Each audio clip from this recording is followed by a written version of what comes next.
J'ai fait une sortie de route de ma vie. Il y a quelques années, j'avais plein de clignotants qui m'indiquaient que ça n'allait pas. J'avais le clignotant qui me disait « tu es épuisé en permanence ». Mais je me disais « non, t'es un homme, t'y vas, tu continues ». J'avais des clignotants qui me disaient « tu es déçu par ce que tu fais ». Mais je me reprenais tout de suite en me disant « non, Didier, tu es capable d'aller plus loin, plus fort ».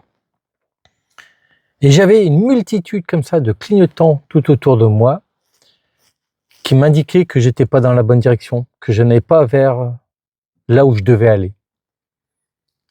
Et je ne faisais fi de tous ces clignotants, je ne faisais attention à rien et je continuais. Je traçais la route vers mon échec. Et donc j'ai fait une grosse dépression énorme.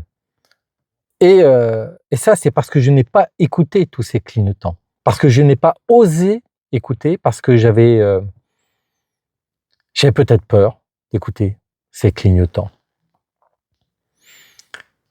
Mais cette sortie de route, cet effondrement de ma vie a été une bénédiction aussi.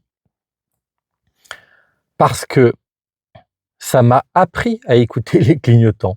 Ça m'a appris à comprendre que quand il y avait un signal, il fallait peut-être l'écouter, il fallait peut-être essayer de comprendre pourquoi il y avait ce signal, et peut-être qu'il fallait modifier des choses. Et donc, ce que je veux dire par là, c'est que il faut s'écouter, il faut apprendre à s'écouter. Et surtout, ne pas avoir peur de s'écouter, parce que c'est souvent ça le problème.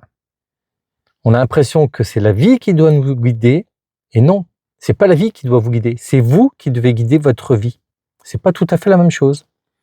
Alors dites-moi ce que vous en pensez en commentaire, likez si vous aimez, partagez si vous désirez, mais dans tous les cas, je vous souhaite une excellente journée.